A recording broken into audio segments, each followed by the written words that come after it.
ආයුබෝවන් දුවේ පුතේ. අද මම ඔයාලට අරගෙන එන්නේ ලංකාවේ ප්‍රාග් ඉතිහාසය ගැන ඉගෙන ගන්නකොට ප්‍රධානවම අහන්න ලැබෙන බලංගොඩ මානවය ගැන තොරතුරු ටිකක්. ශ්‍රී ලංකාවේ මධ්‍ය ශිලා යුගයේ හෙවත් මෙසොලිතික යුගයේ අදින් වසර 45000කට විතර ඉස්සර ජීවත් වුණ මිනිස්සුන්ට අපි බලංගොඩ මානවීන් කියලා කියනවා. ඉතින් ඇයි දන්නවද මෙයාලට බලංගොඩ මානවීන් කියලා කියන්නේ? ඒකට හේතුව මේ මානවීන්ගේ අවශේෂ මුලින්ම රත්නපුර බලංගොඩ ප්‍රදේශයෙන් හමුවීමයි. ආචාර්ය දැරණියගල මහත්මයා තමයි බලංගොඩ ප්‍රදේශයේ කැණීම් කරලා මේ මානවයාගේ තොරතුරු මුලින්ම හොයාගන්නේ.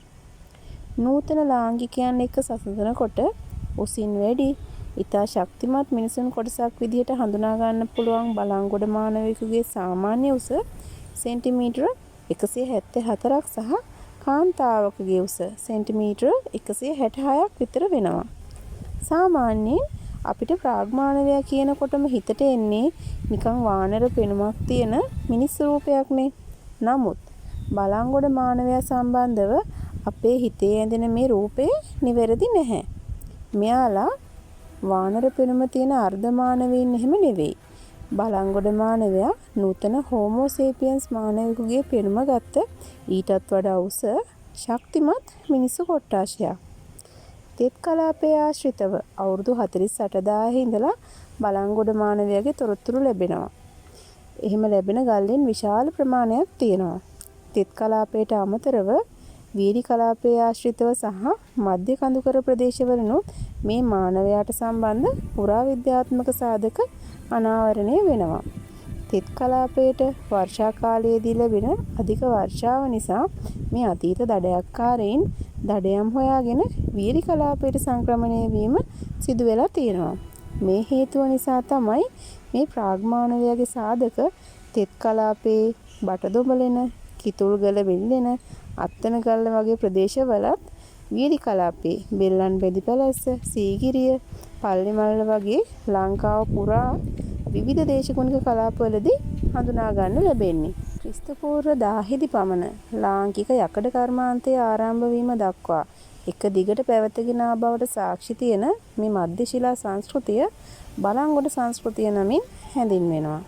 ජ්‍යාමිතික චොද්ද ශිලා මෙවලම් නිෂ්පාදනය කොට භාවිතා කළ බලංගොඩ මානව සංස්කෘතිය සෙන්ටිමීටර් 4ට වඩා අඩු තිරිවාන ගල් පතුරු, ත්‍රිකෝණාකාර, අර්ධ චන්ද්‍රාකාර, ට්‍රපීසියම් ආකාරයේ ශිලා මෙවලම් එදිනෙදා කටයුතු සඳහා යොදාගෙන තියෙනවා. ජ්‍යාමිතික චොද්ද ශිලා මෙවලම් යුරෝපේනුත් හමු වෙනවා.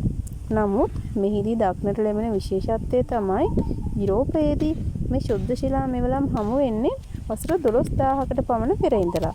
ඒත් අපේ රටේදී වසර 32000ක පමණ පෙර තරම් ඈත අතීතයේ ඉඳලා බටදොඹලෙනෙන්, බෙලිලෙනෙන්, බූන්දල බෙල්ලන් බෙදි පැලැස්ස මානව ජනාවාස වලිනුත් මේ චොද්ද ශිලා මෙවලම් හමුවීම පුදුම සහගත කරුණක් වෙලා තියෙනවා. මේ වගේ තවත් පුදුම සහගත තොරතුරු කීපයක්ම මේ බලංගොඩ මානවයා පිළිබඳව අධ්‍යයනයේදී අපට හමු වෙනවා. බෙල්ලන් බෙදි පැලැස්ස සහ කිතුල්ගල මධ්‍ය ශිලා යුගයේ සාධක සහිත ලෙන් කැණීමෙන් හමු වෙලා තියෙනවා සුනකයින්ගේ අස්ථි කොටස්. ඈත අතීතයේ ඉඳලා අපේ මධ්‍ය ශිලා මානවීන් තමන්ගේ දඩයම් ලුහු බැඳ යාම සඳහා ගෘහාශ්‍රිත සතෙක් විදිහට බල්ලන්ව ඇති කරලා තියෙන බවට මේ වාගේ ස්ථාන කීපයකින්ම සාධක ලැබෙනවා. බලංගොඩ මානවයාගේ වියලි කලාපීය ජීවන තොරතුරු අපිට ලැබෙන සීගිරිය පොතාන ගල්ලෙන කැණීමෙන් හමු වෙලා තියෙනවා ගැඹුරු මුහුදේ ජීවත් වෙන මෝරෙකුගේ දතකින් කළ පළඳනාවක්. කිලෝ 1000කට වඩා බරකින් යුක්ත මෙම වර්ගයේ මෝරුන් ගැඹුරු මුහුදේ මිය ගියත් ශරීරයේ වෙරළට පාවීම ඉතා දුර්ලභ අවස්ථාවක්. ඉතින් මේ ආදිමානවයා පළඳනා නිපදවීම සඳහා මෝර දත් ලබා ගත්තේ කොහොමද කියන එක ගැටලුවක්. තව ගල් මාළුන්ගේ අවශේෂ සහ දැනට වඳ වෙලා ගිය හිපොපොටේමස් සතෙකුගේ දතකුත් මේ සීගිරිය පොත්තාන කැණීමෙන් හමු වෙලා තියෙනවා. මේ ප්‍රාග් මානව ජනාවාස සහිත ලෙන්වල කැණීම් වලින් හමු වෙන පස් තට්ටු වලින් 75%ක්ම තියෙන්නේ කැකුණ ඇටවල අඟුරු.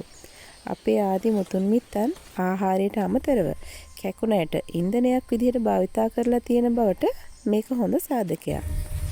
දඩයක්කාර දීපවලට අමතරව කෘෂි කර්මාන්තයට යොමු වෙමින් දිවයිනේ පළමු ගොවීන් බවට බලංගොඩ මානවයා පරිවර්තනය වෙන්නේ අදින් වසර 15000කට විතර ඉස්සර කාලයේදී. මේ ගැන තොරතුරු හමු වෙන්නේ මධ්‍ය කඳුකරේ හෝටන් තැන්නෙන්. හෝටන් තැන්නේ අතීත පාරිසරික වෙනස්කම් පිළිබඳව පර්යේෂණ සිදු කිරීමට ලබාගත් පස්සාවම්පල වලින් හමු වුණ පාෂාණීභූත පරාගයවත් මල් රේණු කාල නිර්ණය කිරීමෙන් මේ තොරතුරු තහවුරු කරගෙන තියෙනවා. මේ ප්‍රාග්මානවයා කැලේ ගිනි තියලා පස සකස් කරගෙන හේන් ගොවිතැන් ක්‍රමයට කැලෑ සහ රයි ඕට්ස් වගේ ධාන්‍ය වර්ග වගා කරලා දඩයමට අමතරව කෘෂි කර්මාන්තය ආරම්භ කරන්න පුරෝගාමීන් වෙලා තියෙනවා. ප්‍රාග් ඓතිහාසික යුගයෙන් හමුවන පැරණිතම කලා නිර්මාණ සාධකත් බලංගොඩ මානවයාට අයිති වෙනවා. මෙහිදී බලංගොඩ මානවයාට විතරක් සීමා වුණ එක් අභිචාර පුරුද්දක් සමා මිහිදන් කළ තම මුතුන් මිත්තන්ගේ සිරුරු කොටස් වල වර්ණාලේප කිරීම. කොමන අදහසකින් මේ විදියට හිස් කබල් සහ තෝරාගත් අස්ති කොටස් වල වර්ණාලේප කරාද කියන එක ගැන නිශ්චිත අදහසක් හොයාගෙන නැහැ. ප්‍රාග් ඓතිහාසික යුගයෙන් හමු වෙන පැරණිතම පළඳනාව තමයි අවුරුදු 28500කට කලින් බටදොඹලෙන බස් තට්ටුවෙන් හමු වන බෙලිකටු පබළුව. මීට අමතරව ඕවලාකාර, ත්‍රිකෝණාකාර සහ කොටු හැඩති පබළු සහ මෝර දත් වලින් කළ ගෙල පළඳනාවන් බලංගොඩ මානවයාගේ නිර්මාණයන්. ඉතින් දරුවනේ බලංගොඩ මානවයා කියන්නේ ලංකාවේ මධ්‍ය ශිලා යුගයේ ඉඳලා අඛණ්ඩව පැවතගෙන එන අපේ පුරාණ මානවයා කියලා අපි දැන් දන්නවා. මේ ප්‍රාග් ඓතිහාසික මානවයා සොයාගෙන විද්‍යාත්මක වර්ගීකරණයක් ලබා දීලා ජාත්‍යන්තරයට අරගෙන ගියේ ආචාර්ය දැරණියගල කියන මානව විද්‍යාඥයා කියන එකත් මතක් කරමින් අද කතාව අවසන් කරනවා. අපේ නාලිකාවත් එක්ක එකතු වෙලා ඉන්න හැමෝටම බොහොම ස්තුතියි. සුබ දවසක්.